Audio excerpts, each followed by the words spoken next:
Bonjour à tous, j'espère que vous allez excellemment bien. Aujourd'hui on continue avec les top 10 de fin de saison et aujourd'hui c'est le top 10 des Français, bleu, blanc, rouge, François le Français, pour faire le débrief des meilleurs coureurs français de la saison. Il y aura également la version avec les filles, on fera un top 10 également des meilleures filles de l'année. Donc on va parler des coureurs français, donc bien entendu des coureurs qui courent sous licence française, tout simplement. Donc ça exclut déjà pas mal de coureurs. Ça ne concerne pas donc les coureurs étrangers dans les équipes françaises. C'est pour ça que ça s'appelle le bilan des Français et pas le bilan. Enfin, deux fois j'ai dû l'appeler le bilan des Bleus, mais là cette année on va vraiment marquer la différence. Le bilan des coureurs français. On va parler donc top 10, on va parler de beaucoup de coureurs. C'est vrai que du côté de l'équipe de la France cette année, ça s'est plutôt bien passé. On y reviendra un petit peu au niveau des résultats. Il y a eu des domaines où ça a été moins bien, puis il y a des domaines où ça s'est plutôt bien passé. En fait, selon les différents profils de course, n'hésitez pas à vous abonner à la chaîne, à réagir dans les commentaires, à mettre un pouce bleu, à partager la vidéo sur les réseaux sociaux, notamment auprès de vos proches. Je pensais que ça peut les intéresser. Dans les commentaires, n'hésitez pas à me dire qui vous a plu, qui vous a déçu. Quand vous vous abonnez, et si vous êtes d'accord ou pas d'accord avec moi, quand vous vous abonnez à la chaîne, vous pouvez ajouter la petite cloche, comme ça vous êtes au courant des dernières vidéos qui sortent sur la chaîne. Ça me permet également de me soutenir, parce que plus vous cliquez rapidement sur une notification sur une vidéo, plus les vidéos sont mises en avant par YouTube. Deuxième moyen de me soutenir, ça c'est seulement si vous avez les moyens, et seulement si vous avez les moyens et que vous avez l'envie, vous pouvez faire un super thanks. On commence avec déjà le bilan au niveau national, au niveau France. Est-ce que ça a été une bonne année pour la France au niveau du cyclisme? Je dirais, ça dépend des profils de course. Au niveau du sprint, ça a été quand même un peu la soupe à la grimace. Que ce soit le départ, Brian Cocard, notamment. Bon, voilà, c'est vrai qu'au niveau des sprints, on aurait pu s'attendre à un peu mieux. Au niveau des classiques flandriennes, il nous a quand même manqué Christophe Laporte à ce moment-là de l'année. Mais j'irais sur le profil course puncher, sur les classiques longue distance, mais plutôt profil puncher, même sur les profils puncher sprinter, sur les étapes de course par étape où on a eu des courses profil sprinter puncher, ça s'est plutôt très bien passé. On voit notamment la deuxième place sur la Flèche Wallonne de Kevin Vauquelin, sa victoire également à Bologne sur le Tour de France, même la deuxième et la troisième place aux Jeux Olympiques sur un parcours qui était loin d'être évident dans Paris. Je trouve qu'on a eu quand même des résultats. On a aussi des victoires sur les grands tours. Nous avons des victoires sur les 3 grands tours, le Tour d'Italie, le Tour de France, le Tour d'Espagne. Nous avons également David Gaudu qui fait un très bon Tour d'Espagne, Sivakov qui a eu un très bon rôle d'équipier également. Donc je trouve que la saison est pas mauvaise en soi, mais on manque de densité sur les grands tours, parce que c'est vrai que si tu retires la performance de David Gaudu, que ça soit Guillaume Martin, notamment Romain Bardet fait plus le général des grands tours, et puis de toute manière l'année prochaine Romain Bardet sera à la retraite à partir du mois de juin. Donc c'est vrai qu'il y a des domaines où on a un petit peu en difficulté. Lenny Martinez, c'est dommage. La première partie de saison était intéressante, mais bon, il était programmé pour la Vuelta, on l'a mis sur le Tour de France. On a senti un petit peu une vengeance de Marc Madiot de ce côté-là, mais je dirais que là où on est devenu extrêmement fort et on a une grande densité, c'est sur les épreuves type puncher, où là on est devenu très bon. Sur les classiques de ce type-là, sur des courses comme, je dirais, la Flèche, sur l'Amstel même, sur des profils comme ça, on est devenu très bon. Sur les Flandriennes, cette année, c'est vrai qu'on peut être un petit peu déçu des résultats qu'ont eu les coureurs français sur ces courses-là. Mais je me dis quand même qu'avec le retour de Laporte, Madouas peut-être va avoir un peu plus confiance en lui, ça peut être pas mal.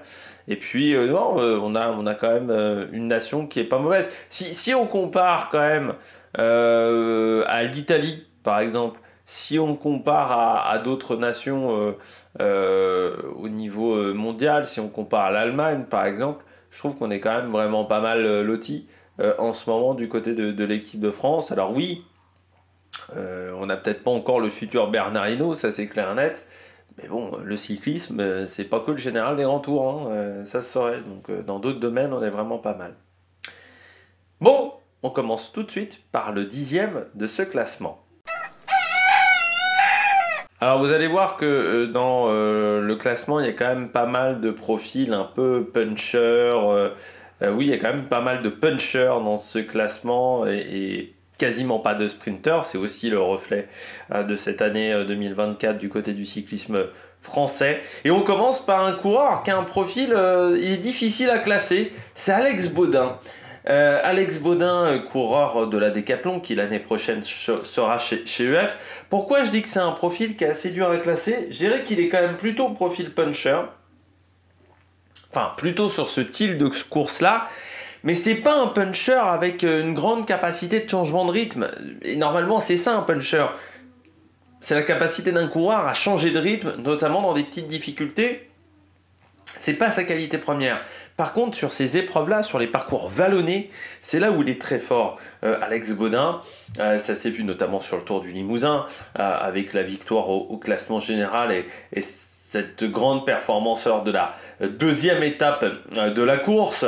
Il a fait également une très bonne première étape à Turin aussi, sur le Tour d'Italie, où il avait porté le maillot blanc sur cette épreuve, 7e de l'étoile de Bessèges, 2e du classement des jeunes, 2e du Grand Prix, la Marseillaise au niveau des résultats, 963 points marqués au niveau UCI, donc c'est bien mieux que lors des années précédentes. Et pourtant, c'était pas évident pour Alex Baudin, avec cette affaire de tramadol l'année dernière, de tramadol pris sur son premier Giro, et le fait qu'il n'ait pas couru pendant la moitié de la saison, enfin pendant 3-4 mois il n'a pas couru, hein. Sa dernière course je crois était au mois de juillet, fin juillet, et il n'avait pas couru ensuite après que l'équipe ait eu connaissance de cette affaire par l'UCI, l'Agence mondiale, enfin c'était par l'UCI même principalement. Et c'est vrai que du côté d'Alex Baudin, on se disait, bon, il revient. C'était un peu compliqué même au début de saison parce qu'on savait pas trop comment en parler d'Alex Baudin. Parce qu'à la fois, oui, il a pris un produit interdit, il a profité un peu de la réglementation, quoi quand même, il a été suspendu techniquement en termes de durée quand même 6 mois. Et il y avait une vraie interrogation sur comment... Déjà, je pense que Decathlon ne savait pas comment le gérer. Et même nous, en tant que suiveurs, hein, ça a posé des problèmes à pas mal de personnes, hein, dans les commentaires du côté de Alex Baudin, de savoir eh bien, comment parler de ce coureur suite à ces problèmes-là. Et donc forcément, ça a dû cogiter dans sa tête. Ça n'a pas dû être facile à gérer, surtout que janvier commence la saison, il y a l'affaire Bonamour qui éclate, de nouveau dans la même équipe. Donc là, je peux te dire, je pense qu'il n'était pas en odeur de sainteté chez certaines personnes du staff. Et je trouve qu'il a réussi quand même à se faire une place dans ce collectif qui était en plus en très grande forme, le collectif Decathlon AG2R. Et ça commence dès la première course de la saison, parce que c'est vrai que sur la Classica Comunità de Valenciana, il fait une grosse échappée. Une échappée qui a tenu très très longtemps sur cette course.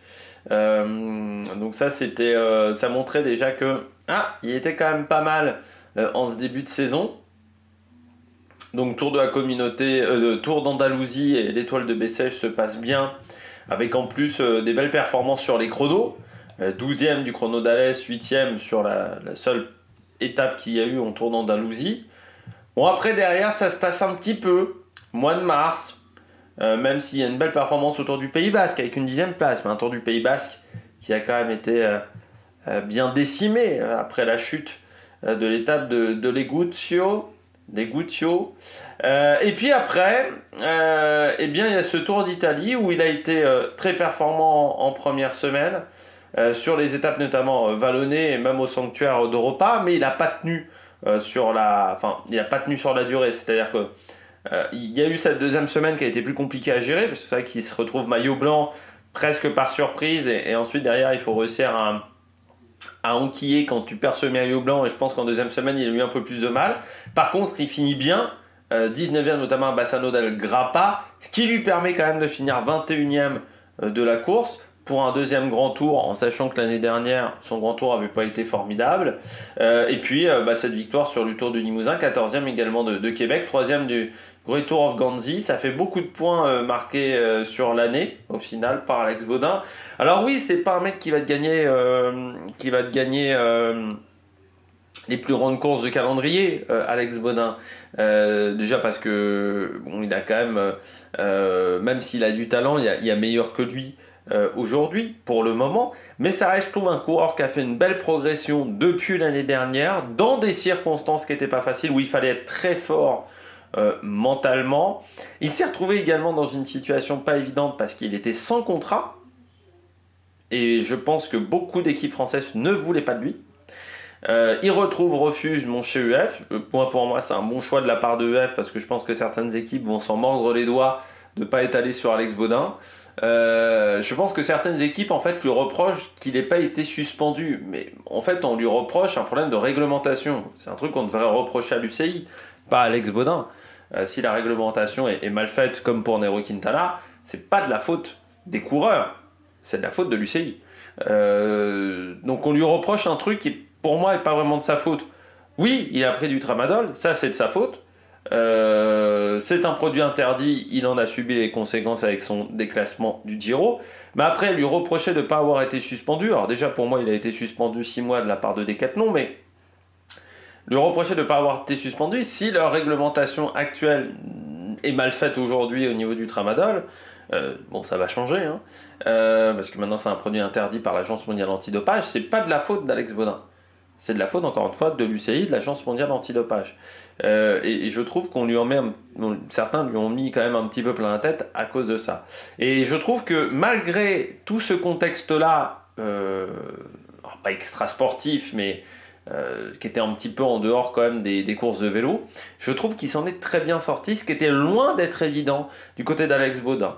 Donc c'est pour ça que je voulais le mettre en avant. Alors, je le mets en 10e position, certains me diront oui, il y avait peut-être d'autres coureurs qu'on aurait mis, ce que je conçois, mais je voulais le mettre en avant parce que je trouve que mentalement c'était très dur quand même.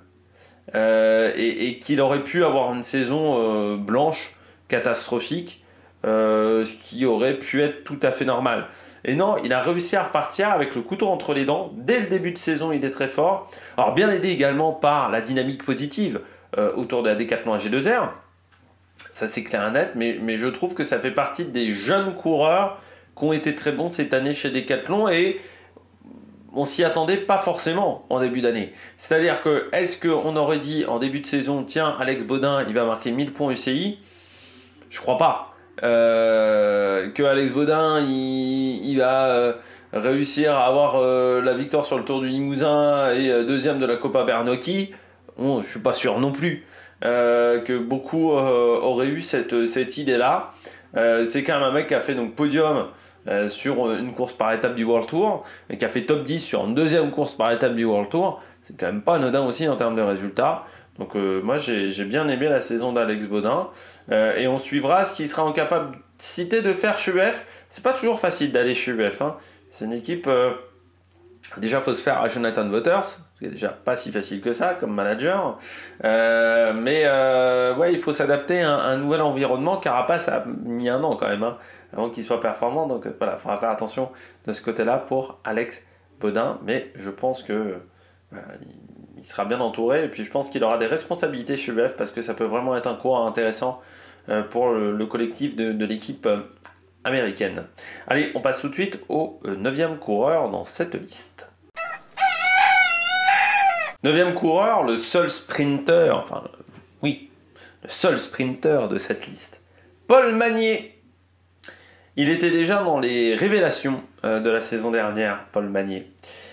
Eh bien, il a, je trouve, magnifiquement confirmé, même plus que ça, 5 victoires pour une première année chez les professionnels. Alors vous allez me dire, oui, c'est pas forcément les plus grandes épreuves du calendrier. Quand même, Trophée OCS Salines, on sait qu'il y a toujours du bon monde. Vous avez également le Tour de Grande-Bretagne avec 3 victoires. Alors certes, bien emmené avec un beau collectif autour de lui, mais il faut aller scorer les points et il faut supporter un petit peu la pression quand vous savez que vous êtes un petit peu favori sur cette épreuve-là.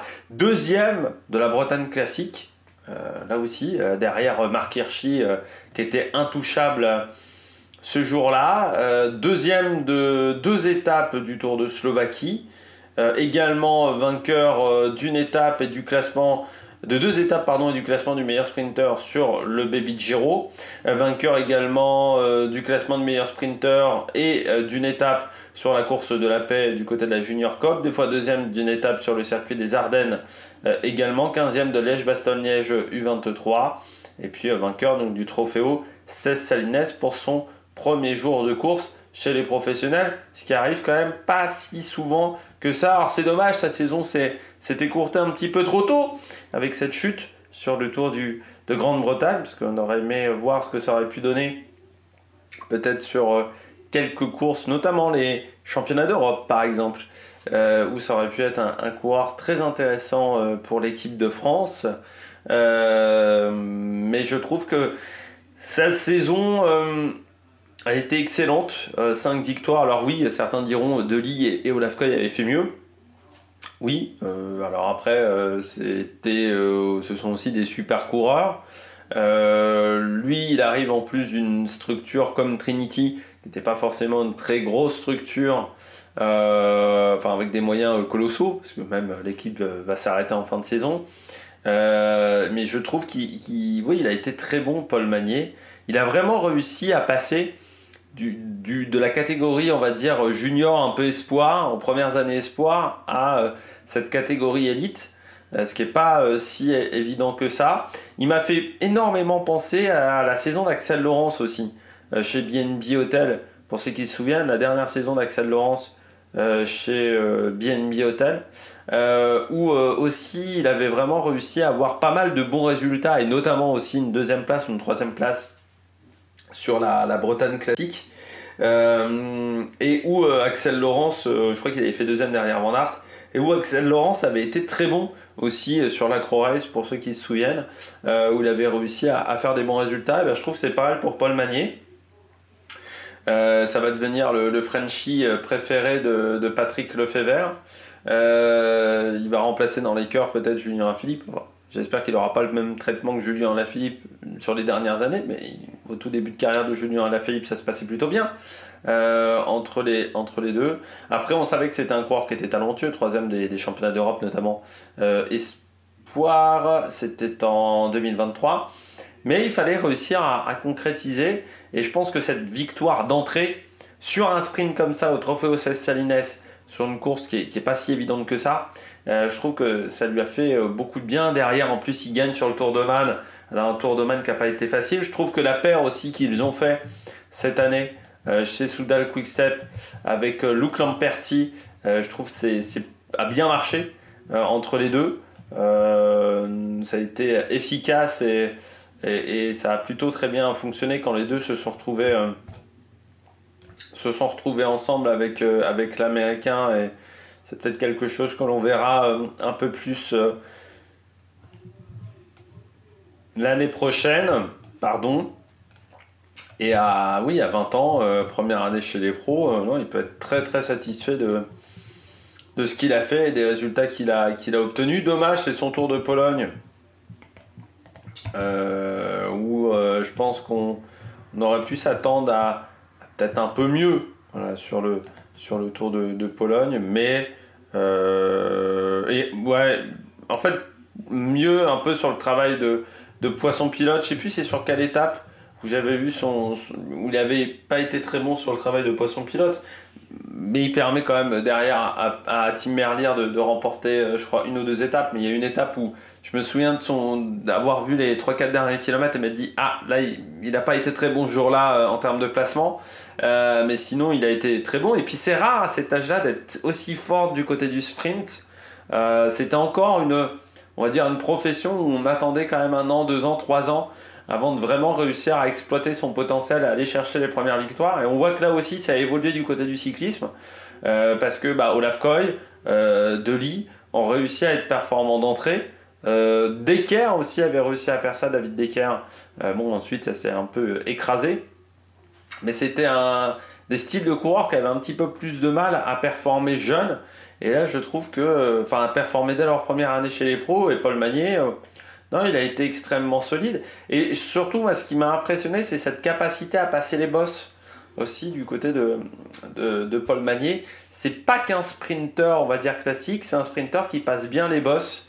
Et même s'il se voyait même pas au début de saison vraiment comme un sprinter, je trouve qu'il est très bon dans ce domaine-là. Mais il passe aussi très bien les bosses. 15e de Liège-Bastogne-Liège U23. Même sur le circuit des Ardennes, faut passer parfois les bosses aussi hein, sur cette épreuve-là. Donc je trouve que oui, il a été très solide, voilà, Paul Magnier. Et je pense qu'il peut être satisfait, très satisfait de cette saison. Et dans une saison qui a été pauvre du côté des sprints, hein, du côté de la France, avec Arnaud Démare, on a été en difficulté aussi avec Brian Cocard. Alors il y a eu aussi un petit peu Axel Zinglet, mais voilà, je trouve qu'il s'en est extrêmement bien sorti, Paul Magnier. Il peut être vraiment très satisfait de ce qu'il a fait dans cette année 2024 et on va continuer de le suivre l'année prochaine parce qu'il a un contrat il a encore 2 ans de contrat avec la Soudal Quick-Step et c'est peut-être la relève de la Soudal Quick-Step du côté des sprints. Quand Tim Merlier ne sera plus en capacité d'être performant sur les sprints, ça sera peut-être le tour de Paul Magnier. Allez, on passe au 8e concurrent de cette vidéo. Le prochain coureur, très bon puncher, on le sait, mais il lui manque cette année la victoire qui l'aurait fait grimper un petit peu plus haut au classement. C'est Romain Grégoire. Romain Grégoire, la pépite de la Groupama, qui reste à la Groupama, contrairement à Lenny Martinez, contrat jusqu'en 2027, même, hein, ils ont essayé de le sécuriser quand même très longtemps. Eh bien, Romain Grégoire, cette année, c'est pas mal. C'est pas mal quand même. Il y a une victoire quand même sur le Tour du Pays Basque, mais c'est vrai qu'il est passé souvent 2e. Alors parfois pas très loin, parce que parfois ça se joue à pas grand chose. Je pense à la Veneto Classique par exemple, ça se joue à pas grand chose en toute fin de saison, mais il a manqué toujours un petit truc. Son Tour de France, premier Tour de France, ça a été quand même plutôt compliqué je trouve. Il n'a pas trop trouvé l'ouverture, il a pris beaucoup d'échappées, mais sans vraiment trouver l'ouverture. Sur le Dauphiné, il fait 2e, également d'une étape. Voilà, il a souvent fait 2e, 7e de la Flèche Wallonne aussi, où il se rate un petit peu, parce que quand on voit ce qu'a été en capacité de faire Kevin Vauquelin, on se dit « Ah, le podium était accessible pour un Romain Grégoire, mais avec les conditions climatiques qui ont été très difficiles, il a eu du mal à en remettre. » Voilà, il a toujours manqué un petit truc quoi, pour lui. C'est vrai que si on regarde bien sa victoire à Amorebieta, elle est bien hein, sur le Tour du Pays Basque, mais elle se fait quand même après l'abandon des grosses stars. Voilà, derrière, s'il y avait eu Pogacar, pas Pogacar, mais s'il y avait eu Remco Evenepoel plutôt ce jour-là, ou Primož Roglič, peut-être que la course se serait déroulée un petit peu différemment. Et je trouve que ça a été le gros problème de Romain Grégoire. La saison est pas mal. Il y a des bons résultats. 1363 points au niveau UCI, donc c'est bien. Il manque le petit résultat qui aurait vraiment provoqué en moi la petite étincelle. Voilà, le petit truc où je me serais dit, oh bravo gamin, là t'as fait du super travail. Il m'a manqué ce petit truc là, avec Romain Grégoire. Ce petit truc où tu te dis, ah ouais, là c'est du très costaud, là on n'est quand même pas sur n'importe quel coureur. Je l'ai eu avec Lenny Martinez, je ne l'ai pas eu encore avec Romain Grégoire sur cette saison 2024. Voilà, donc c'est là où je me dis qu'entre 2023 et 2024, on voit assez peu quand même la différence le gap de niveau entre ces deux saisons-là. Oui, il y a cette victoire sur le Tour du Pays Basque, mais je m'attendais quand même un petit peu mieux en termes de victoire. Et parfois, c'est pas passé loin. Il a été très régulier, mais il a manqué le petit résultat qui aurait fait passer Romain Grégoire peut-être 6e, 5e de ce classement. C'est pour ça qu'il est seulement 8e. Il m'a manqué ce gros résultat. Voilà pour Romain Grégoire. Après, très grand talent, très bon puncher. Ça reste aussi un coureur qui est très jeune, 21 ans. Voilà, il faut encore qu'il progresse tactiquement, au niveau de la nutrition, au niveau de l'entraînement, au niveau de plein de paramètres. Et il m'a manqué ce petit truc-là, cette petite cette petite lumière, cette petite flamme d'un coup qui aurait permis de monter plus haut, voilà, du côté de Romain Grégoire. Donc la saison est bonne, il confirme quand même ce qu'on a vu l'année d'avant, c'est-à-dire qu'en termes de résultats, il confirme, mais il me manque en termes de résultats un petit truc pour faire la différence. Le 7e de ce classement, eh ben Christophe Laporte. Oui, Christophe Laporte, pourquoi Pourquoi vous allez me dire le sprinter puncher? Eh bien, tout simple, enfin, un sprinter qui passe bien les bosses. Et classic man, surtout flandrien. Christophe Laporte, déjà parce que la performance au niveau des Jeux Olympiques, 3e place, c'est déjà pas mal. C'est pas seulement ça, vous avez également la victoire à Paris-Tours. Vous avez quand même le tout début de saison avant qu'il tombe malade, où il fait quand même 5e du Het Nieuwsblad, 4e de Kuurne, ce qui en termes de résultats est quand même pas mal. Oui, après c'est compliqué parce qu'il tombe malade et qu'il ne peut pas tenir la cadence et que sa classique et sa période de flandrienne va être quasiment blanche, notamment Milan-San Remo, même Paris-Roubaix sera extrêmement compliqué. Giro, oui, très difficile. Tour de France, pas exceptionnel non plus. Même si voilà, il aide un petit peu son équipe sur le Tour de France, mais forcément il était un peu dans un travail de l'ombre. Le Giro, pas évident non plus, et puis très vite il y a cette chute qui va énormément l'handicaper, mais la fin de saison avec cette 3e place aux Jeux Olympiques, où il fait partie des meilleurs coureurs du peloton. Un bon René Wittour aussi, où il finit 4e de cette course. Au championnat d'Europe, bon, c'est compliqué parce que normalement il doit faire poisson pilote d'Arnaud Démare et que ça se déroule pas très bien. Au Luxembourg, il fait quand même une 2e place aussi, et je trouve qu'il finit bien l'année. Et c'est vrai que cette victoire à Paris-Tours, où il s'impose quand même en costaud à Paris-Tours, hein, il prend la course en main à une 40aine de bornes de l'arrivée, et puis derrière, tout le monde essaye de le suivre, et Matthias Vachek est le dernier à tenir sa roue, mais il peut rien faire dans le final, quoi. Et tu sens qu'il est en capacité de lâcher Vachek. Je trouve que cette victoire-là, elle est très intéressante. Et puis oui, sur le reste de l'année, son René Wittour est très bon aussi, pour l'avoir suivi encore une fois de loin cette année, cette épreuve, parce qu'il y avait la Vuelta au même moment. Le René Wittour, il a quand même réussi à faire des très bonnes choses sur cette épreuve. Et puis oui, le début de saison qui était plutôt bon jusqu'à cette maladie qui l'a énormément handicapé, mais en 51 jours de course, ce qui est vraiment pas énorme, hein, sur une saison. Alors, on sait que chez Visma Lease the Bike, on a tendance à courir peu, notamment du côté des têtes d'affiche. Il arrive quand même à marquer 1537 points UCI, ce qui est quand même assez exceptionnel. Alors oui, vous avez 600 points avec les Jeux Olympiques, ça veut dire qu'il y a 1100 points, c'est quand même sur d'autres courses. Et encore une fois, quand tu sais que sur le Giro, il prend pas de points, que sur le Tour de France, il prend pas de points non plus, ça veut dire qu'il a été très bon quand même sur les courses d'un jour cette année, Christophe Laporte. 10e également d'Estrade Bianche, qui n'est pas forcément le profil de course qui lui correspond le mieux, parce que Estrade Bianche, c'est quand même un peu trop dur, je pense, pour Christophe Laporte, surtout dans cette version-là, avec plus de 220 km. Donc non, je trouve du très bon Christophe Laporte, et on comprend aussi pourquoi Visma veut le conserver. 32 ans, bientôt, peut-être déjà, moi j'enregistre le 9 décembre, mais voilà, le 11 décembre, donc, normalement quand la vidéo sera en ligne, il aura 32 ans désormais, Christophe Laporte.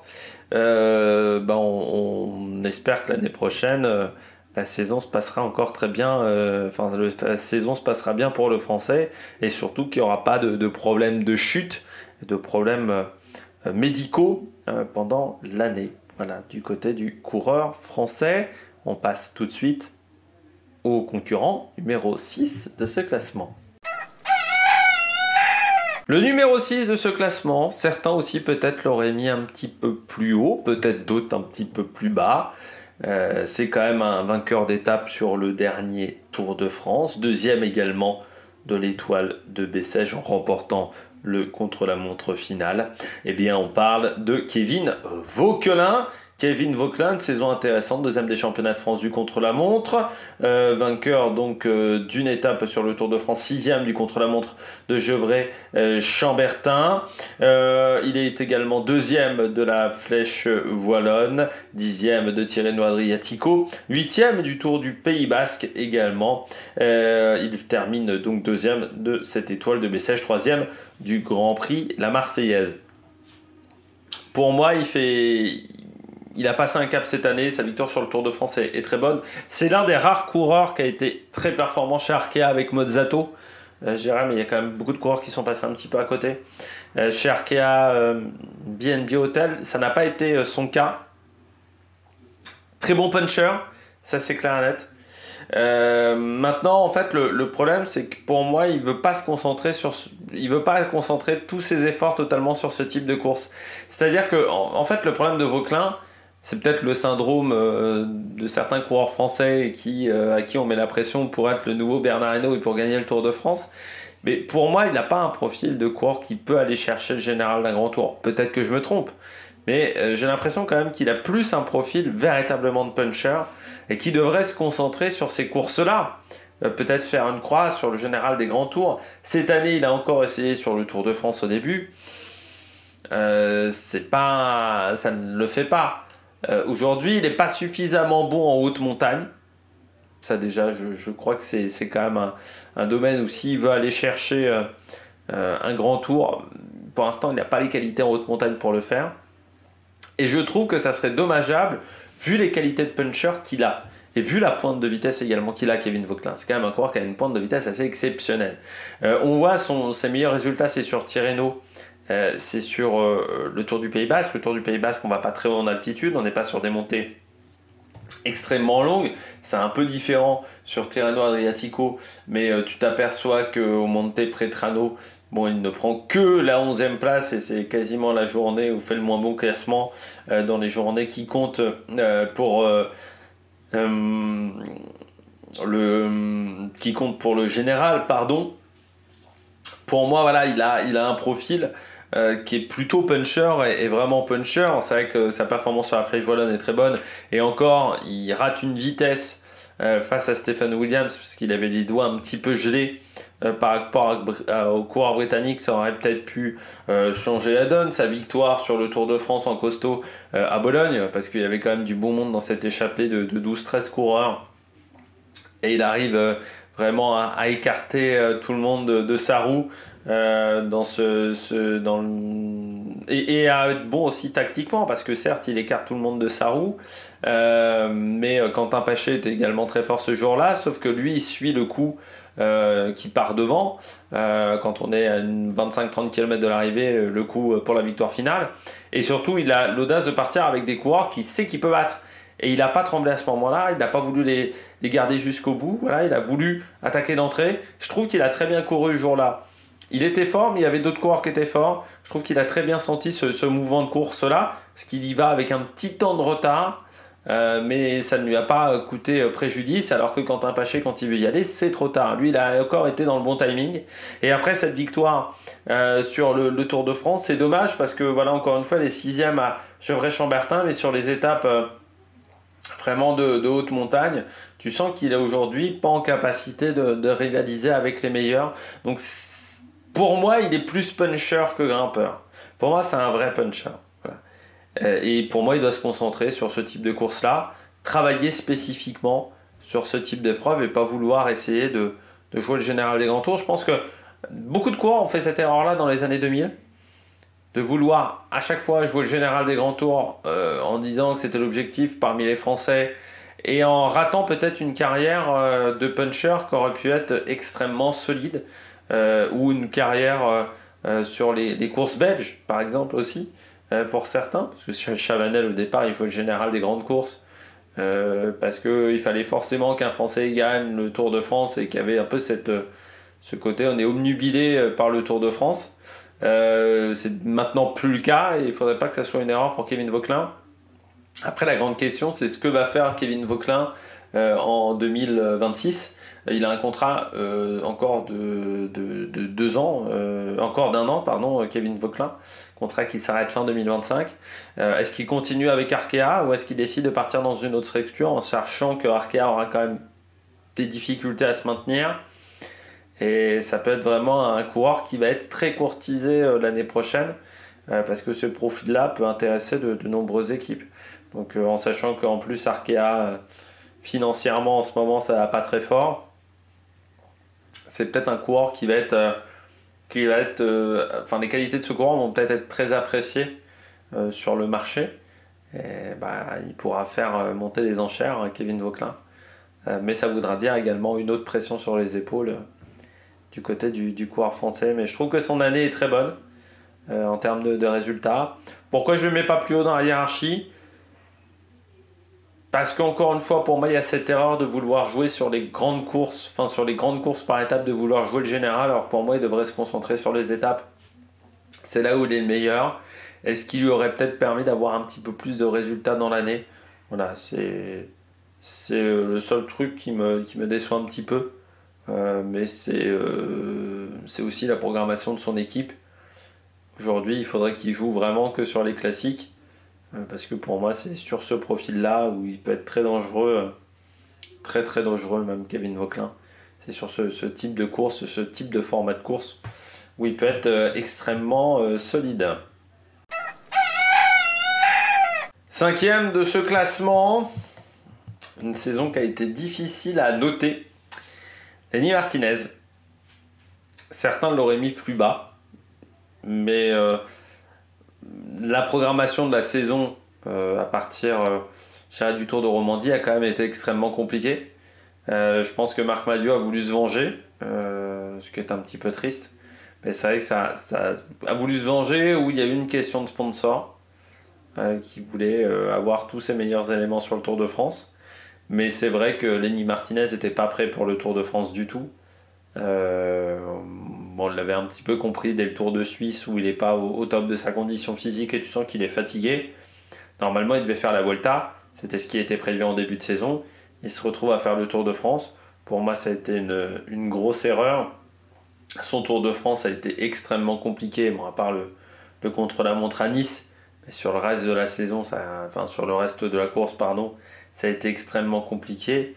Et après, bon, il a pas existé hein, parce qu'il abandonne sur la Classica San-Sébastien et il termine sa carrière avec la Groupama du côté du Tour du Limousin où il est assez transparent sur ces épreuves-là. Après, sur le reste de l'année, il y a vraiment des très bonnes choses. Sur le Tour de Romandie, même sur le Tour de Suisse, alors qu'il n'est pas au top de sa forme, je trouve qu'il arrive quand même épisodiquement à montrer qu'il est capable de faire des bons résultats. Et puis quand même 3 victoires, 4, oui, parce qu'il y a le trophée des Guelia où il s'impose en costaud ce jour-là, la Classique VAR où il bat Tobias Alon Johannessen qui se célèbre trop tôt. C'est vrai, ce trophéo Leguelia où il a été extrêmement solide. Même Grand Camino où il a été costaud derrière Vingegaard dans des conditions climatiques qui étaient extrêmement compliquées en Espagne, pour ceux qui se souviennent, sur cette épreuve de la fin du mois de février. Encore une fois, performance sur les Strade Bianche, mais je pense qu'il a fait du VTT dans son enfance, vu le palmarès de son père. Je pense que voilà, il a dû avoir des bons résultats de ce côté-là. Tour de Catalogne, 7e.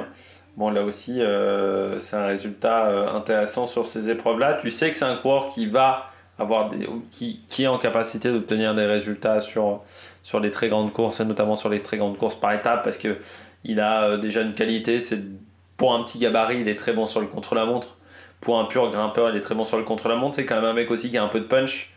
C'est comme ça même qu'il a réussi à obtenir parfois des bons résultats, parce que sur le trophée des Guelia, c'est parce qu'il arrive à en remettre dans le final de la course qu'il arrive à battre ses adversaires qui sont pourtant à sa poursuite ce jour-là.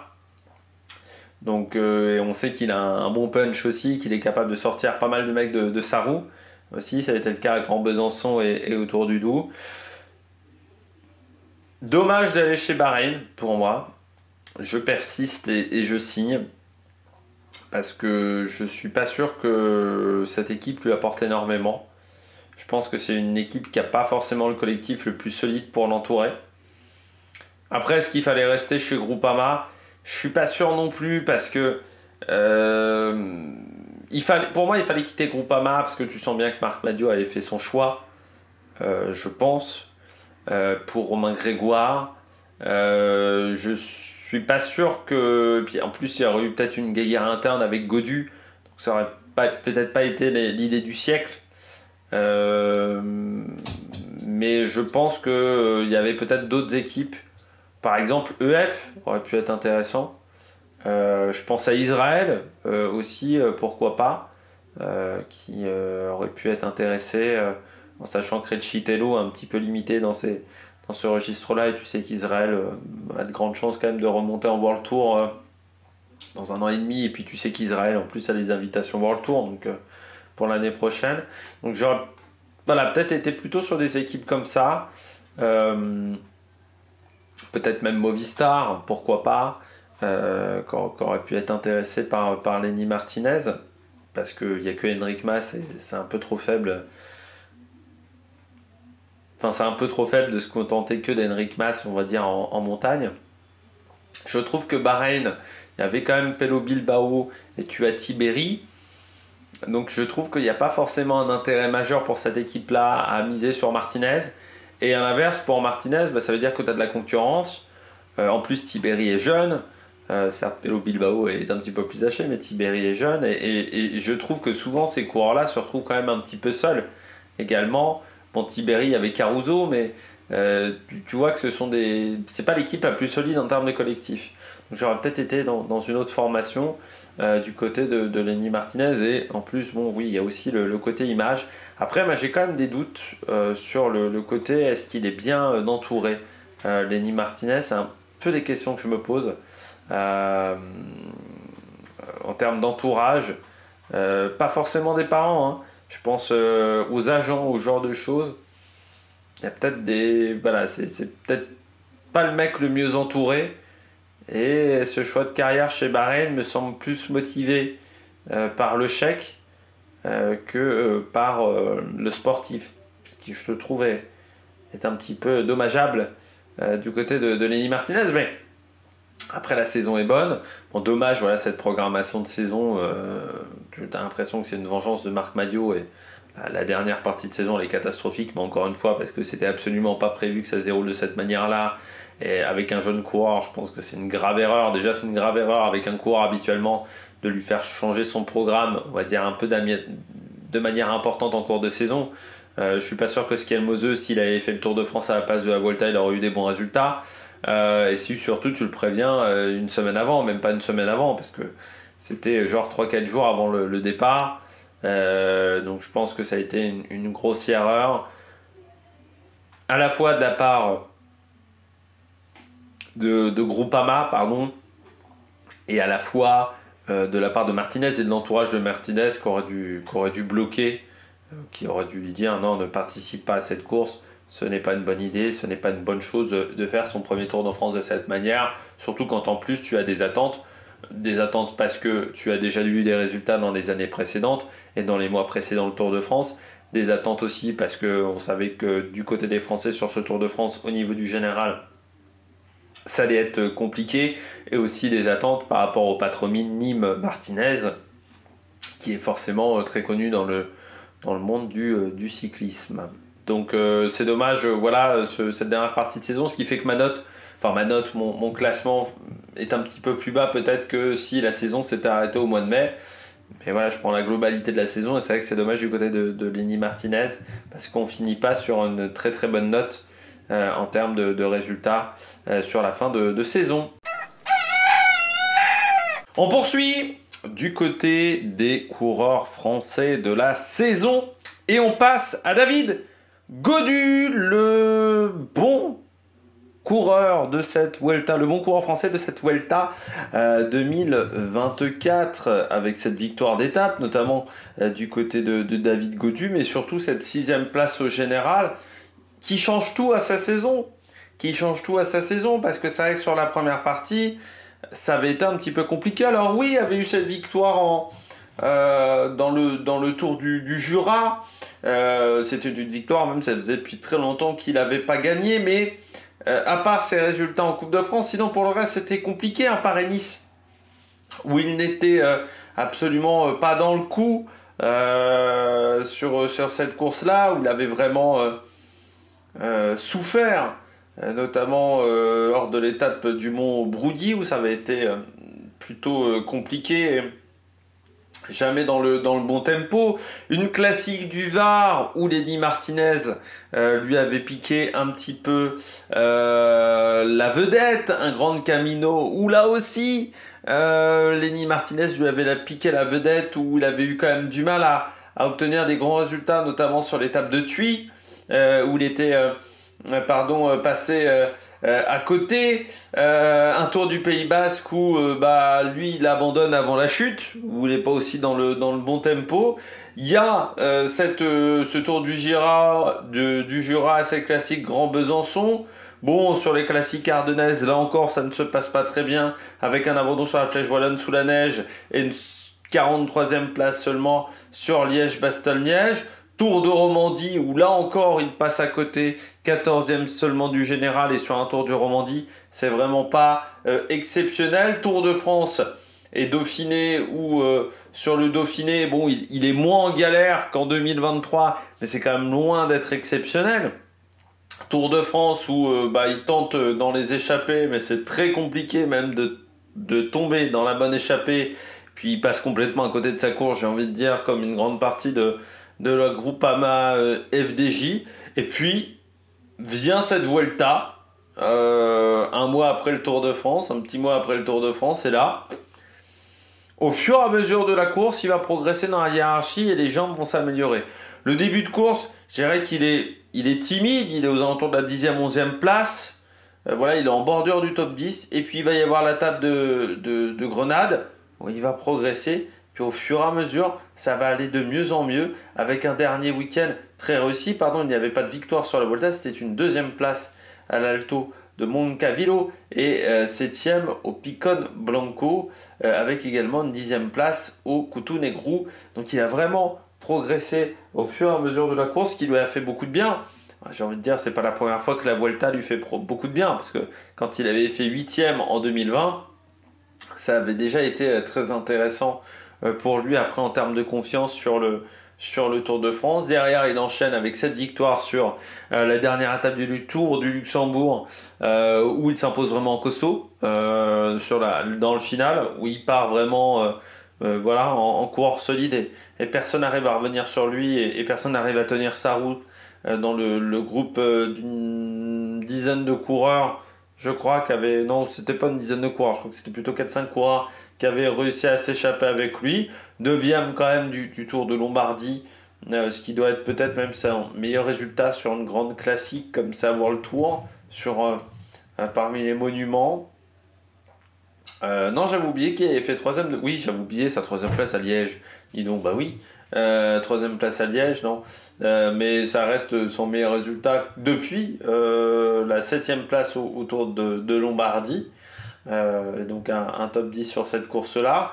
Pourtant, je pense que c'est pas le registre où il est le mieux, David Gaudu. Mais c'est vrai que cette fin de saison tonitruante de David Gaudu contraste avec la première partie de l'année qui a été compliquée. Et c'est vrai qu'elle contraste aussi avec les autres coureurs pour le général sur les grandes courses par étapes. Parce que c'est vrai que si on regarde un petit peu dans la globalité les résultats des coureurs français, c'est vrai que sur les grandes courses par étapes, Guillaume Martin n'a pas vraiment été dans le coup. Romain Bardet ne fait plus ce genre de course. Le Romain Grégoire, Lenny Martinez, c'est encore un petit peu tendre. Et puis Romain Grégoire est plus puncher que dans ce registre-là. Kevin Vauquelin, pour moi, est plus puncher aussi. Et c'est vrai que si on regarde dans la réalité, ça a été plutôt compliqué quand même pour les coureurs français sur ce registre des courses par étape, des courses de 3 semaines pour avoir un résultat au classement général. Et là, je trouve que David Gaudu, lui, a réussi à retrouver de la confiance. Ça va lui faire beaucoup de bien. Je ne sais pas quelle course il va faire dans son programme l'année prochaine, puisque beaucoup de coureurs avaient décidé de faire le Giro Sauf que on attend toujours le parcours qui n'a toujours pas été dévoilé. On devait partir d'Albanie, sauf que ça devrait plus être le cas. Certains disent qu'il y aurait peut-être un départ depuis l'Espagne, vu que la Vuelta partirait depuis l'Italie. Mais bon, ça reste encore un petit peu flou au niveau des rumeurs. Et surtout, on sait qu'il y aura du beau monde sur le Tour d'Italie. Parce que beaucoup de coureurs sont présents. Alors la grande question est de savoir si Remco Evenepoel y sera après sa chute causée par Madame la Postière. Mais oui, c'est une grande interrogation, c'est quel sera son programme, parce que s'il se retrouve à être en difficulté par rapport aux stars du peloton, c'est peut-être pas forcément la bonne idée. Et à l'inverse,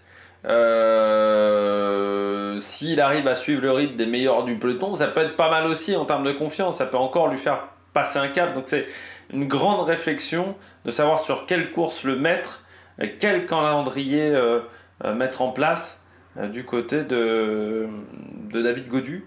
Et il va falloir un petit peu attendre ce que vont faire les autres, mais je serais surpris qu'il n'aille pas sur le Tour de France, en sachant qu'encore plus maintenant il n'y a plus Lenny Martinez. Donc alors certes il y aura Guillaume Martin, voir aussi comment ça va se passer avec Guillaume Martin, parce que certes il a une épine dans le pied en moins avec le départ de Lenny Martinez, mais avec Guillaume Martin, quelle sera la relation entre les deux coureurs du côté de ces courses de 3 semaines. La seule déception qu'on peut avoir, comme d'habitude j'ai envie de dire avec David Gaudu, c'est son fan club, ses fanboys qui ont tendance à être un peu trop virulents sur les réseaux sociaux, et ça c'est un petit peu dérangeant, voilà, de temps en temps. Mais cette année David Gaudu, c'est une bonne année, il peut être satisfait de sa saison, le coureur français.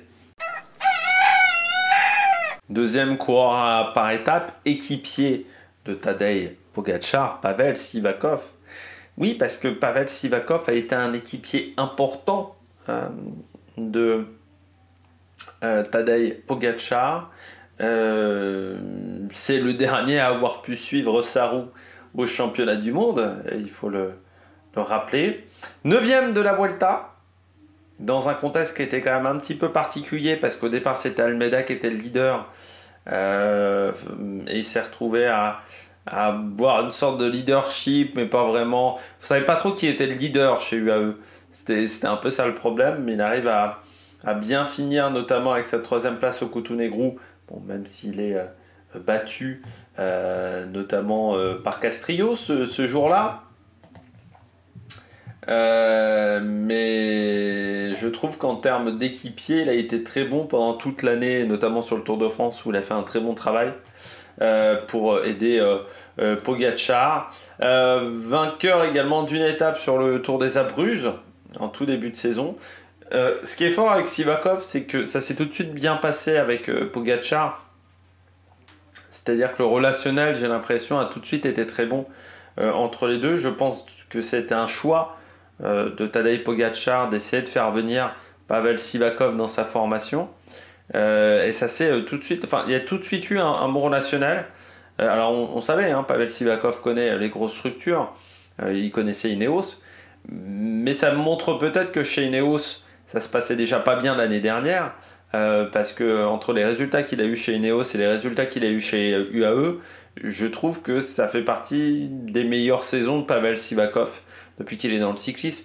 Peut-être que la saison où il fait 7e du Tour d'Italie était encore un petit peu meilleure, mais oui, il a obtenu des résultats, et pourtant dans un contexte où il était équipier, où il n'était pas leader numéro 1 de l'équipe, il était derrière Ayuso, derrière Almeida, derrière même des courants, je pense, comme McNulty.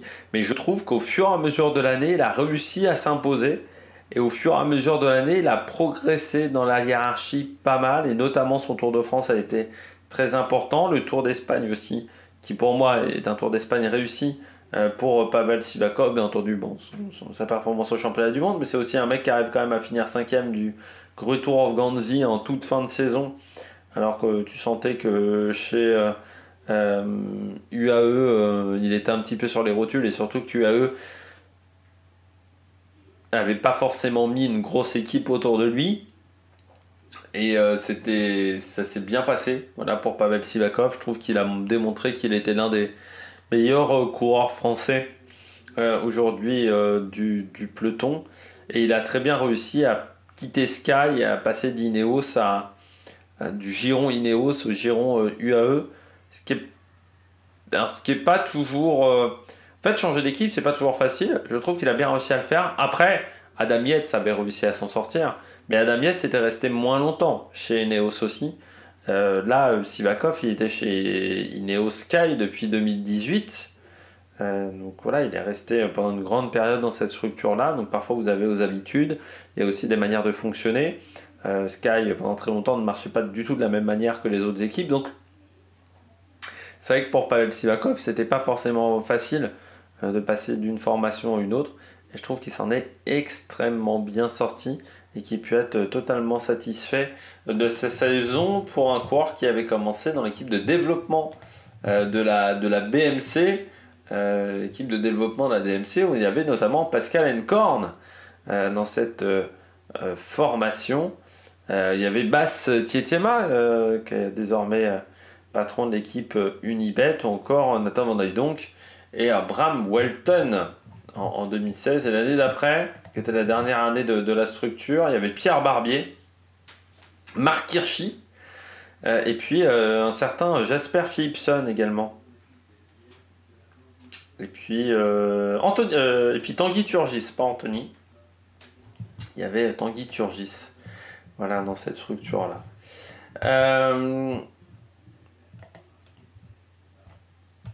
Donc du côté de ces résultats, il peut être très satisfait de ce qu'il a. Et il y avait Steph Kras aussi, lors de la dernière année. Il y avait du monde hein, dans cette formation où Pavel Sivakov avait été très bon, notamment en remportant le général du Tour de la Vallée d'Aoste. À l'époque, il avait 19 ans, Pavel Sivakov, quand il avait réussi à faire ce résultat-là. Mais je trouve qu'il a fait vraiment une belle saison. Il peut être satisfait de lui. Puis maintenant, on verra ce que ça va donner dans le futur pour Pavel Sivakov pour cette deuxième année chez UAE, s'il va réussir à continuer, parce qu'Adam Yates a eu un petit peu plus de mal. Donc on verra si ça continue bien pour Pavel Sivakov. Deuxième de ce classement, et quand même très bon coureur cette année. De nouveau vainqueur sur un grand tour d'une étape. Il a retrouvé ses jambes. Alors certains diront, je l'ai mis aussi haut dans le classement parce qu'il est berrichon et que j'habite dans le Berry. Julien Alaphilippe. Et oui, Julien Alaphilippe, dernière année à la Soudal Quick Step et saison très bonne, quasiment 1800 points UCI marqués. Alors oui, certains diraient, c'est pas au niveau de ses saisons quand il était champion du monde ou quand il finit 4ème du Tour de France, mais quand même.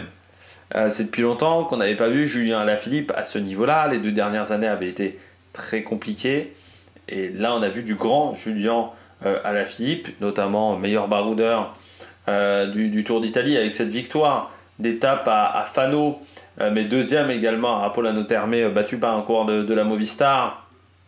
9e à Sappada, où tu sens que il commence à manquer un peu d'énergie sur la fin. Bon Tour de l'Under également, où il finit à la 6e place, également 2e du Tour de Slovaquie. Vainqueur d'une étape sur le Tour de République tchèque, 2e de la Classica San Sébastien derrière l'excellent Marc Hirschi, 2e également d'une étape sur le Tour de Grande-Bretagne, où il a fait un énorme travail pour aider également Paul Magnier sur cette épreuve, et puis 3e du Grand Prix de Montréal derrière Pogačar et Pello Bilbao. Pogačar qui était dans une situation de reprise de saison, Pello Bilbao qui était très performant ce jour-là, et puis en plus qui avait été à la limite en termes de position de descente. Non, c'est une très belle année du côté de Julien Alaphilippe, alors qu'il se termine sur une mauvaise note, cette blessure et cette chute sur les championnats du monde, mais sinon pour le reste, on a retrouvé quand même un petit peu de Julien Alaphilippe, du Julien Alaphilippe animateur de course, du Julien Alaphilippe qui est capable de faire la différence également, dans ses accélérations sur la Classica San Sébastien, il est quand même très solide. Marc Hirschi était en plus à cette période-là dans une forme vraiment incroyable. Et la capacité qu'il a à sortir de sa roue tout le monde, c'est fort. Sur les Jeux Olympiques, la stratégie de course voulait que ça soit plutôt Laporte et Madouas qui fasse sa première banderille et puis ensuite Laporte, mais il finit quand même fort avec cette 11e place. Donc il a été présent sur une grande partie de la saison. C'est sa saison la plus réussie dans sa globalité depuis 2021 et c'est 3-4 ans très solides entre 2018, 2019 et 2021, mais ça faisait depuis longtemps qu'il avait un peu disparu. Voilà, avec ses multiples chutes, ses multiples soucis. Et pourtant, c'était pas une saison facile, parce que la pression en interne, la pression de Patrick Lefebvre, les sorties de Patrick Lefebvre qui auraient pu lui faire passer une saison vraiment catastrophique. Et lui, il a réagi en professionnel, ce qui n'a pas été le cas du manager belge, parce qu'il aurait pu totalement dégoupiller, vu les propos qu'avait dit le patron de la Soudal Quick-Step sur sa femme. Ça peut en énerver plus d'un. Et pourtant, il arrive à faire un bon tour de l'Under. Ce qui arrive c'est au moment des propos. Je crois que c'est un peu avant les propos, le Tour de l'Under, mais son début de saison est vraiment bon. Et je pense que le Tour de l'Under, où il a vu pendant 4-5 jours qu'il était capable d'avoir des bonnes jambes, d'avoir des bonnes sensations, ça lui a fait beaucoup de bien pour la suite. En plus, c'était une course qu'il n'avait pas fait depuis longtemps. Je pense qu'il a aussi changé son programme, son calendrier, le fait de faire le Giro pour la première fois de sa carrière. Il voulait découvrir cette course, ça lui a fait beaucoup de bien. Le fait de gagner sur le Giro, ça lui a fait beaucoup de bien aussi, mentalement, surtout que ce jour-là, il fait une très très grande performance. Et pour moi, on a retrouvé du bon Julien Alaphilippe. Maintenant, il arrive chez Tudor. On va voir comment il va réussir à progresser. La relation avec Marc Hirschi aussi. Ça va pas être si facile que ça. Mais oui, ça va, je pense, lui faire du bien de quitter Soudal. De toute manière, il fallait qu'il quitte cette structure-là. Vu de toute manière, on voulait plus de lui. Il faut quand même dire la vérité. En tout début de saison, on voulait plus de lui. On voulait le dégager de l'équipe. Déjà l'année dernière, sauf que le problème c'est que Lefebvre il voulait en 2023 que les gens ils rachètent le contrat de Julien Alaphilippe sans qu'il y ait de décote. Non, ça se passe pas comme ça dans le monde des finances.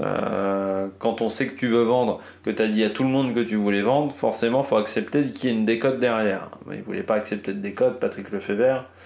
Avec Julien Alaphilippe, et on savait que, c'était pas un secret de polichinelle. Dès le début de saison, il voulait se partir. Julien, alors c'est pas les propos qu'a ensuite tenu Lefebvre en essayant de lui cirer les pompes, et les propos, et les tweets d'un côté, ou les publications Facebook sur les réseaux sociaux de Soudal Quick-Step, qui allait changer énormément de choses du côté de Julien Alaphilippe.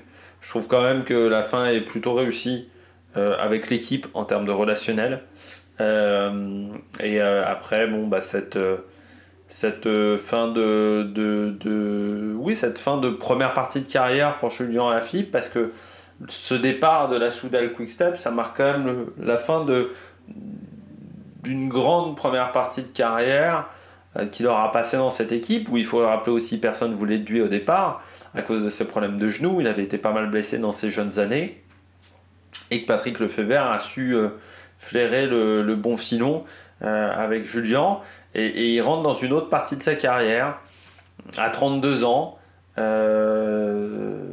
C'est plus le même coureur qu'à ses débuts, et c'est un coureur qui a déjà connu la gagne. Je pense qu'il accepte plus facilement la défaite qu'il y a 4 ou 5 ans. Il y a 4 ou 5 ans, la défaite, ça le faisait chier. Moi, je me souviens quand la montagne du Saumon, ce jour-là, quand il se fait rattraper par le peloton à 1 km de la ligne au championnat du monde, il est au fond du trou. Je trouve que maintenant, il arrive un peu mieux à s'en sortir mentalement, à rebondir. Puis après, bon, Tudor, ça lui donne un nouvel objectif de carrière, c'est un nouveau challenge, ça va lui faire beaucoup de bien aussi. Et puis de plus avoir Patrick Lefebvre dans les pattes, de toute manière, ça va lui faire du bien du côté du coureur français. Mais j'ai hâte de voir ce que ça va donner chez Tudor. Pour moi, aller chez Tudor, c'était un bon choix pour Julien Lafilippe avec ce projet nouveau qui se construit du côté du coureur français. Allez, on regarde tout de suite les mentions honorables. Les mentions honorables, c'est-à-dire ces coureurs qui sont quand même des coureurs qui ont fait une bonne saison, mais qui n'étaient pas suffisantes, où il manquait un petit truc pour les mettre un petit peu plus haut. Dans ce classement, je commence avec Paul Lapéra. Paul Lapéra, en début de saison, il y avait quoi? 0 victoire en carrière. Il finit l'année avec 5 victoires. La Polynormande, Cholet-Aglo-Tour, Classique Loire-Atlantique, une étape également du Tour du Pays Basque et le titre de champion de France. Lui qui, dans sa carrière, dans les années espoir, avait remporté le petit Tour de Lombardie. Moi, je trouve que là, il a vraiment passé un cap. Des fois, il suffit à des coureurs d'un déclic. Là, il y a eu un déclic. Alors, est-ce que c'est une manière de s'entraîner différente? Peut-être un changement dans la nutrition, une approche de la course différente, ou tout simplement qu'il y avait un blocage psychologique et que cette victoire a créé ce déblocage. La manière en plus dont il gagne la classique Loire-Atlantique, c'est vraiment costaud. Voilà, il part de très loin. La Polynormande aussi, je me souviens avoir suivi ça en live texte. Ça avait l'air également d'être assez impressionnant. Et puis, il a l'attaque aussi sur la route Tourangelle.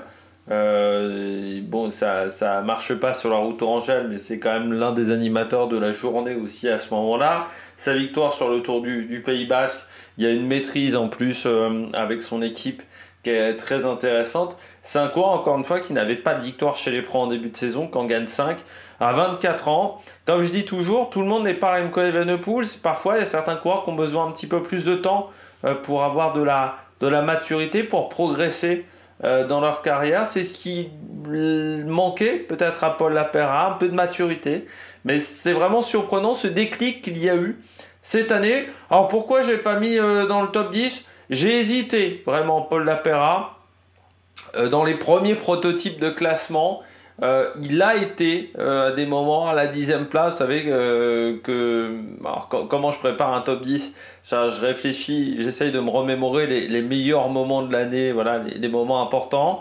Ensuite, des fois, je vérifie quand même avec Pro Cycling Stats, notamment les palmarès des coureurs sur la saison, si je ne me suis pas trompé. Des fois, je me dis, ah bah si, là j'avais l'impression qu'il avait fait une bonne saison. Au final, c'est saison classique et publie. Ah bah tiens, je l'ai assez peu vu dans l'année, mais c'est vrai qu'au final, quand tu regardes, la saison était pas mauvaise, donc ça remodifie encore le classement. Des fois, après, il y a des questionnements entre 2 ou 3 coureurs. Là, c'était le cas entre Paul Lapéra et un Alex Baudin, très clairement, et un Paul Magnier.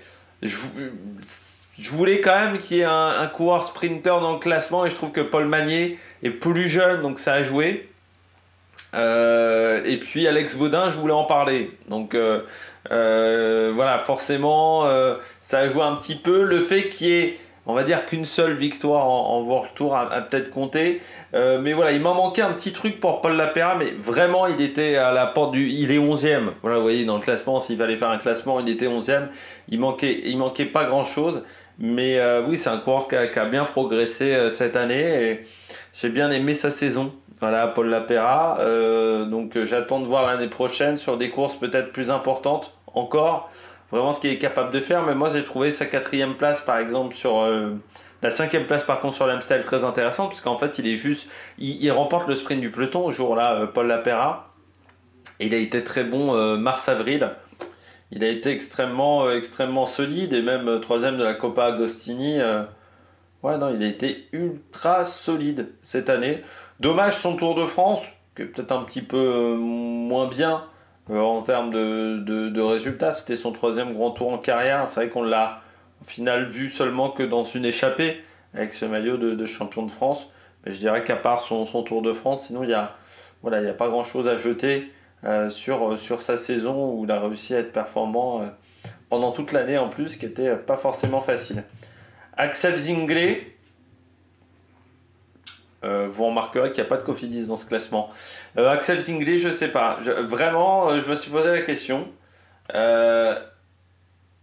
Il gagne certes les boucles de l'Aune, mais je trouve que certaines années, il a eu des meilleures saisons en termes de nombre de victoires. Ce qui m'a énervé aussi pour Axel Zingler, et je pense qu'il a joué, c'est le côté je veux être qualif à la place du qualif, son Tour de France. Alors, le Tour de France de la Cofidis m'a énormément énervé au niveau des sprints, mais le fait de ne pas réussir à se mettre d'accord avec Coquard et un peu se tirer dans les pattes au final avec Coquard, je trouve que ça n'a été absolument pas profitable ni à l'un ni à l'autre. Voilà, je trouve que ça fait partie des petits trucs qui m'ont énervé sur la saison de Zingler. Après, il y a eu des résultats cette saison, mais je sais pas, je trouve qu'il y a d'autres années où il m'avait plus marqué que ça. Alors c'est peut-être aussi parce que il y a pas mal de courses au final que j'ai pas vu où il était au départ, Axel Zingler. Dans les courses que j'ai débriefées, il n'était pas toujours là. Mais ouais, j'avais préféré sa saison 2023, où je trouve que là, on le voyait vraiment aux avant-postes, il y avait vraiment des bonnes choses. Là, c'est vrai que le côté... le Tour de France, ça va être ma mémoire énormément énervé, et je pense que ce qui fait qu'il n'est pas dans le top 10, c'est ce Tour de France. C'est ce comportement sur ce Tour de France, le fait de ne pas vouloir faire poisson pilote en fait à Brian Coquard, le fait de ne pas écouter, de ne pas respecter les consignes, m'a un petit peu énervé. Et ça, il ne faudra pas le reproduire chez Visma. Parce que quand tu es dans une grande structure comme celle-là, tu peux pas te permettre de faire ce genre de choses. Donc voilà, j'étais un petit peu déçu au niveau comportement, j'ai envie de dire, sur le Tour de France. Et puis en termes de résultats, je sais pas, j'ai pas forcément senti une grosse évolution par rapport à l'année précédente. Il me manque aussi peut-être des victoires, voilà, du côté d'Axel Zingler, mais ça reste un super coureur, très grosse pointe de vitesse, qui passe magnifiquement bien les bosses. Mais voilà, faut pas trop prendre le boulard non plus. Je pense que sur le Tour de France, il y a eu un côté un petit peu... j'ai l'impression d'être meilleur que tout le monde. Et bon, voilà, tu parles quand même à Brian Coquard en face. C'est pas un branquignol non plus, alors même s'il n'était pas au top. Je trouve qu'en plus, il était mal emmené par Coco, donc c'était pas l'idéal. Benoît Cosnefroy, en fait, le problème de Benoît Cosnefroy, c'est qu'il manque une grosse course à son palmarès cette année. Il y a de la victoire, cette victoire, cette saison. Voilà, en termes de quantité, on en a. En termes de qualité, moins. Parce que quand tu regardes, c'est des victoires sur des courses un petit peu plus petites. Voilà, il manque une World Tour cette année en fait pour lui. Mais ça lui a fait du bien parce que c'est vrai qu'en 2023 il n'avait pas gagné. Là voilà, il gagne donc Tour des Alpes-Maritimes, le Général et une étape, Paris-Camembert, la Flèche Brabançonne, qui est pour moi sa plus belle victoire de la saison, Grand Prix du Finistère, Grand Prix du Morbihan, pardon, Tour du Finistère, boucle de la Mayenne avec le prologue. C'est vrai qu'aussi sa saison se concentre en fait quasiment sur... voilà, sa dernière victoire est en mai. Du côté de Cosnefroy, les résultats ensuite sont un petit peu moins bons sur la suite de sa saison. Ça y est, je me disais, vu le parcours des championnats de France, je m'attendais à ce qu'il la gagne, cette course des championnats de France. Bon, il fait 7ème. Les circonstances de course ont fait que voilà, il y a eu d'autres coureurs qui étaient devant et qui étaient de sa formation. Et puis après, oui, Tour de Wallonie, là, bon, il est un peu plus transparent. Pas de grand tour cette année, mais de toute manière, je ne l'ai jamais trouvé très bon dans cet exercice-là. Je trouve que c'est un coureur voilà, qui n'est pas forcément exceptionnel en termes de récupération. Donc c'était peut-être une bonne idée. Dommage aussi, c'est sa chute sur le René 8 Tours. Parce que bon, c'est sa dernière course de l'année au final. L'étape de Geraardsbergen. Et c'est vrai qu'au championnat du monde, par exemple, ça aurait pu être un coureur intéressant sur le parcours des championnats du monde. Et j'aurais bien aimé le voir également sur certaines semi-classiques italiennes qui peuvent lui convenir également extrêmement bien. Donc c'est vrai que cette saison aussi un petit peu avortée en fin d'année, voilà, a été un petit peu décevante. Enfin, ça m'a pas permis vraiment de voir totalement son potentiel. Après, voilà, il y a la quantité du nombre de victoires, il manque un petit peu la qualité. Il me manque une World Tour en fait pour le mettre dans le top 10, sinon il aurait été bien classé dans le top 10. Valentin Madouas, je savais pas où caser Valentin Madouas. Voilà. Certes, il y a la médaille d'argent aux Jeux Olympiques.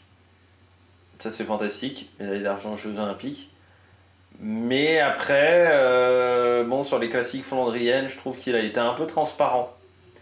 Par contre, sur les Ardennaises, il fait 6ème de l'Amstel, ce qui est bien, 7ème de Liège. Ouais, je sais pas, il me manquait quelque chose vraiment pour le mettre plus haut. Pour moi, il fallait le citer parce que la saison est bon, déjà vice-champion olympique, c'est un très bon résultat, mais aussi sur les classiques ardennaises, il y a des bonnes choses. Mais sur les Flandriennes, lui qui avait été très bon sur 2022-2021, je trouve que ça a été plus compliqué. Sur le Tour de France aussi, bon, il prend 4 échappées, mais sans qu'il m'ait marqué plus que ça sur ses échappées. Souvent, il a été lâché assez vite au final. Il n'était plus là dans le final, dans ces étapes-là. Ouais, il m'a manqué en fait des petits trucs dans l'année pour le classer plus haut. Valentin Madouas. C'est-à-dire que ce titre de vice-champion olympique n'efface pas quelques résultats qui ont été moins bons. Voilà. Du côté du coureur français. Axel Laurence. Je m'attendais à mieux. Je me disais, il se retrouve dans l'équipe 1. Il a souvent eu un rôle quand même d'équipier, il faut bien le dire, pour Van Der Poel. Et bon, il a décidé de changer d'équipe. Il remporte quand même le Tour de Norvège, mais c'est une course que j'ai pas vue. Il fait une victoire sur le Tour de Catalogne, ça je l'ai bien vu. On en avait parlé ce jour-là, une étape sur l'étoile de Bessèges aussi. Mais je m'attendais à mieux sur les grosses courses. Alors oui, des fois il n'a pas eu forcément les opportunités de se montrer parce qu'il était équipier, mais c'est sur ce profil-là où il veut se montrer. Et c'est vrai que là, par exemple, 76e de la Bretagne classique, par exemple Québec aussi, où il abandonne. C'est des courses où je m'attendais à mieux, voilà, d'Axel Laurence. Donc j'aurais aimé une progression plus forte pour lui sur cette saison 2024, surtout après son titre de champion du monde espoir. Bon, ça n'a pas été le cas après, bien barré quand même par Van Der Poel, bien barré aussi par Jasper Philipsen notamment. C'est vrai qu'il y a Craig Anderson aussi, c'est compliqué d'avoir des opportunités chez Alpecin. Chez Ineos, il aura un vrai statut de leader, mais avec une équipe qui est vieillissante. Il sera co-leader, je pense, sur les classiques flandriennes avec Magnus Sheffield, je pense. Le statut va évoluer pour Axel Laurence, mais c'est vrai que voilà, sur certaines courses, j'ai été un peu déçu, voilà, du coureur français. Et puis pareil peintre, Valentin, pareil peintre. Non, bonne première partie de saison. Début de saison vraiment très bon jusqu'au Giro, notamment avec un Tour de Under où moi je ne l'attends pas à ce niveau-là. Avec également un gros travail sur l'UAE Tour pour aider Ben O'Connor, notamment à Jebel Jaïs, où ils font un énorme travail collectif. Tour des Alpes très très solide, il prend la 4e place, 2e du classement des jeunes, vainqueur d'une étape sur le Tour d'Italie, et puis gros travail aussi au Tour de Ben O'Connor, et 16e quand même du classement général final, 2e à Bassano del Grappa. Enfin voilà, il a été très très très solide. Par contre, ça s'arrête après le Tour d'Italie, Tour de Suisse, Tour de Burgos, Tour d'Espagne. Là il était rentré dans le rang. Voilà, il a eu du mal à assumer sur toute la saison. Donc voilà, il y a une bonne première moitié de saison, mais par rapport à Lenny Martinez, c'était compliqué, hein, des fois. Ce classement, je trouve, du top 10 de l'équipe de France, c'était l'un des plus compliqués cette année à réaliser. Ouais, moi je me suis dit, il y a d'autres coureurs français qui m'ont plus impressionné sur la deuxième partie de saison. Et en fait, s'il avait réussi à être dans une échappée sur le Tour d'Espagne, je trouve que même il n'a pas très bien entouré au final Ben O'Connor sur ce Tour d'Espagne. Il m'a manqué voilà, quelque chose. Je trouve qu'il a vraiment souffert sur ce Tour d'Espagne, donc ça a un peu diminué, comme disent les Jones, la hype autour de Valentin Paré-Peintre. Voilà, sur la dernière partie de saison, mais sinon pour le reste c'était très très bien sur la toute première partie de saison pour Valentin Paré-Peintre. Le numéro 1 de ce classement, alors je précise avant de vous le donner que j'ai fait son classement bien avant le Vélo d'Or, mais on a le même vainqueur au final, c'est Romain Bardet. Pour moi, le numéro 1 français de la saison. En fait, Romain, il y a déjà ce maillot jaune sur le Tour de France et cette magnifique victoire sur la première étape. C'est vrai qu'après, son Tour de France est plus compliqué. Il est quand même 10e du col de la Couillole, mais après, il rentre quand même dans le rang. C'est vrai que ce maillot jaune, c'est ce qui lui manquait en fait, dans son palmarès. Sur le Tour d'Italie, il tient quand même la baraque, il prend quand même la 9e place, en sachant que tu sens que c'est quand même un registre qu'il n'aime plus. C'est-à-dire jouer le général sur les grands tours, c'est plus forcément ce qu'il apprécie. Ça a été compliqué le Tour de France aussi pour Romain, parce que je pense que il y a eu ce côté, j'ai réussi peut-être l'accomplissement le plus compliqué de ma carrière et j'ai un peu du mal à remettre en route. En plus, il savait, voilà, il annonce sa retraite aussi sur cette période-là, donc ça a été compliqué, je pense, de remettre la machine en route. Après le Tour de France, il fait quand même 10e des championnats du monde, 11e à Montréal. Mais c'est vrai que tu sens que la fin de saison a été plus compliquée parce qu'en fait, il avait réussi peut-être le plus gros objectif de sa carrière et le truc auquel il tournait autour depuis très longtemps. Et puis 5e quand même du Tour des Alpes, 2e également derrière Valentin Paré-Peintre sur une étape du Tour d'Italie, 2e de Liège-Bastogne-Liège aussi, et puis 3e de la Classique VAR. Je trouve que c'est la saison chez DSM où il a été... c'est pas la plus aboutie, mais je trouve que il a réussi à faire tout ce qu'il voulait. Et surtout par rapport à l'année dernière, j'avais trouvé qu'en termes de conditions physiques, il avait toujours un petit temps de retard, je trouvais, par rapport à sa forme. Là, je trouve qu'il a vraiment réglé ce problème-là. Je trouve que sa préparation a été très bonne. Elle lui a permis d'arriver au top vraiment sur les objectifs qu'il souhaitait. Et pourquoi je le mets numéro 1 français? Je trouve qu'il a été performant pendant toute l'année. Il a été très constant pendant toute la saison. Oui, son maillot jaune sur le Tour de France, ça compte quand même beaucoup. Son Tour d'Italie est quand même, pour moi, réussi encore une fois, parce que c'est plus un coureur qui joue le général des grands tours. Faire quand même 9e, pour moi, c'est une réussite. Et en plus, en prenant une 2e place dans une course. Et puis Liège, voilà, il fait 2e d'un monument aussi. C'est pas anodin en termes de résultats. Donc oui, pour moi, c'est le coureur français de l'année. En fait, pour vous dire, le top 3 m'est venu un petit peu tout seul. C'est-à-dire les 3 premiers, je me suis dit, ça m'est venu comme une sorte de premier jet. Je me suis dit, il ne faut pas que je change. Autant il y a des fois où je suis revenu plusieurs fois sur ma décision. Autant là, sur ce classement, sur les dernières places du classement, j'ai hésité énormément entre 7e, 8e, 9e. Sur les mecs qui étaient en mention honorable et les mecs qui étaient dans le classement, ça a plusieurs fois changé de place. Autant sur les 3 premières places, j'ai pas eu de doute. Pour moi, je me suis dit, ouais, c'était presque une évidence, voilà, Romain Bardet, cette année, comme meilleur coureur français. Voilà, ça m'est venu comme ça, parce que la saison est exceptionnelle, et sans prendre en compte même son palmarès sur l'entièreté de sa carrière. Parce que oui, on pourrait se dire, voilà, j'ai pris l'entièreté de la carrière. Non, sur l'année, je trouve que c'est le coureur qui a été le plus performant pour moi, Romain Bardet, et surtout le plus efficace pendant toute la saison. Beaucoup de coureurs ont été bons. David Gaudu, c'est en fin de saison. Julien Lafilippe, c'est sur le Tour d'Italie où il a été très fort. Et après, sur le mois d'août aussi, où il a été costaud. Je trouve que Romain Bardet il a été performant quasiment toute l'année. Il n'y a pas vraiment eu de grands trous, à part un petit peu sur la fin. Et encore, au niveau des grands trous, il fait encore une fois 10e des championnats du monde, 11e du Grand Prix de Montréal. Mais je trouve que voilà, il n'y a pas eu vraiment de trous. Et puis la manière dont il gagne son étape sur le Tour de France, c'est quand même en gros costaud, avec une énorme résistance dans le final. Voilà, ça sera peut-être sa 11e et dernière victoire en carrière, mais au moins celle-là, il s'en souviendra, je pense, extrêmement longtemps.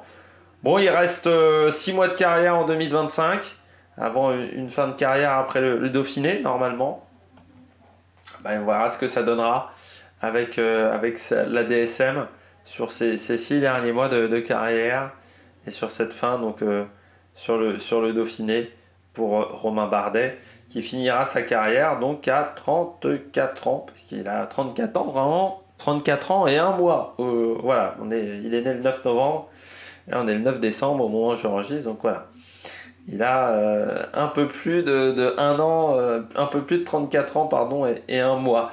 Notre ami Romain Bardet, mais voilà, très bon coureur, et puis oui, un très bon Tour des Alpes aussi. Voilà, un très bon Tour des Alpes, un bon Tour des Alpes, même si j'avais eu peur qu'il ait ce petit temps de retard au niveau de sa condition physique, mais ensuite ça s'est bien déclenché. Non, il peut être content de sa saison. Vraiment, Romain Bardet, il peut être très content voilà, de sa saison. Donc, voilà, moi j'ai bien aimé voilà, la saison de Romain Bardet, donc c'est pour ça que je l'ai mis meilleur coureur français de la saison. J'espère que vous avez aimé cette vidéo. Il y a encore des top 10 qui nous attendent. Je pense notamment du côté des filles. Je pense du côté également des grimpeurs, des sprinteurs, des moments marquants de la saison. Voilà, il y a encore pas mal de choses à dire. Allez, n'hésitez pas à vous abonner à la chaîne, à réagir dans les commentaires. Et on se retrouve pour de nouvelles aventures sur Amérique Production. Ciao, ciao!